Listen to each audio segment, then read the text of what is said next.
KR kena mental sempet nggak? Mami disinggung oleh anggota dewan, ya. Mami berharap, Mami ini kan salah satu warga negara yang wajib pajak. Jadi Mami minta kepada pihak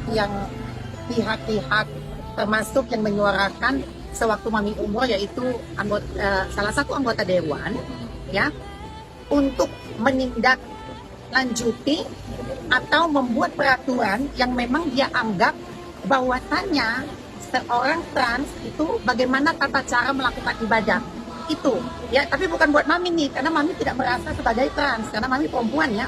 Tapi dia menuduhkan seperti itu ke Mami. Nah, dia membuat peraturan undang-undang terbaru bagaimana tata cara seorang trans untuk melakukan ibadah yang sesuai yang dia harapkan. Gitu. Untuk kena mentalnya nggak sih? Oh enggak, mental Mami udah mental baja. Jadi Mami udah terbiasa dengan seperti itu. Jadi biasa aja sih.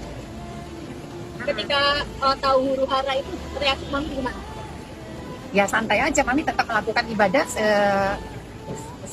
berjalan lancar seperti biasanya sampai pulang. Nggak terganggu dengan apapun itu berita. Banyak yang nge-DM atau kasih tahu nggak sih tentang huru hara? Oh banyak banget, cuman Mami kan nggak melihat media sosial, ya. Nah sampai ke Indonesia baru Mami melihat media sosial. Dan pada akhirnya yang pemilik travel SS kan dituduhkan.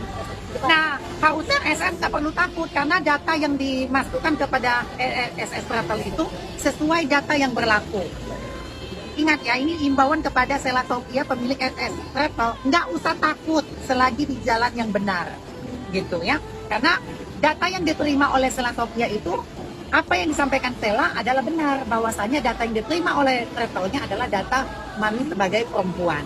Berarti Mami akan melakukan tindakan pelaporan kembali nggak? Oh tentu, bagi siapa yang melaporkan Mami pasti akan Mami laporkan kembali, gitu.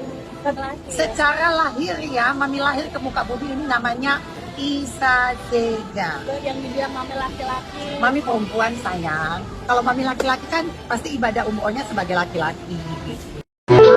Kenapa Bang Isa Zega alias Sahrul itu disebut penista agama? Satu, dia pasti tahu hukum transgender itu apa dan dosanya apa. Dia juga pasti tahu yang dia buat tidaklah pantas jika dia seorang yang beragama Islam. Bahkan kalau dia tidak gila, maka dia pasti tahu apa hukumnya buat konten dengan busana seakan-akan dia seorang wanita seperti itu di depan Ka'bah. Yang kedua, dia disebut penista agama. Apa penista agama itu? Perspektifnya adalah seorang penista agama, dia yang tahu itu mencemari agamanya, tapi dia masih melakukannya secara berani di depan umum. Bahkan sekarang ada media sosial, jelas sekali ini menentang sekali. Jika pihak Saudi tahu, maka ini pasti akan diusir, bahkan dia akan dideportasi. Loh, kok orang Indonesia yang sibuk kali pemerintah Saudi aja biasa-biasa aja? Ya, karena pihak Saudi nggak tahu dia itu siapa. Dan travelnya kok bisa ngelolosin ini? Seharusnya jelas ini tidak mudah. Pasti ada effort besar di sana, sehingga dia bisa lolos saat ini. Kita yang merasa Islam tahu dan nggak boleh pura-pura nggak tahu. Yang keempat, penista agama apa hukumannya?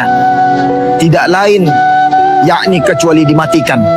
Tapi karena kita punya hukum Indonesia, ini jelas menentang hukum Indonesia, yaitu pasal 156 Kitab Undang-Undang Hukum Pidana KUHP, yakni setiap orang yang dengan sengaja di muka umum mengeluarkan perasaan atau melakukan perbuatan yang pada pokoknya bersifat permusuhan, yakni penyalahgunaan atau penodaan terhadap sesuatu agama yang dianut di Indonesia, maka dia akan diancam minimal penjara itu 5 tahun. Dalam hal ini, dia melakukan secara tertulis atau media atau elektronik dan sebagainya, maka bahkan kena 6 tahun minimal. Kalian speak up dengan cara share, komen dan lain-lain jika dia melihatnya apa perasaannya. Hal ini disebutkan di dalam Al-Quran. Wala insaltahum la yaqulunna, dan jika kamu tanyakan kepada mereka, niscaya mereka akan menjawab, innama kunna nakhudu wa nal'ab, sesungguhnya kami hanya bersenda gurau dan bermain-main saja. Qul abillahi wa ayatihi wa rasulihi kuntum tastahzi'un. Dan katakanlah kepada mereka, mengapa kepada Allah dan ayat-ayatnya serta Rasulnya kamu selalu berolok-olok. La ta'diru qad kafartum ba'da imanikum.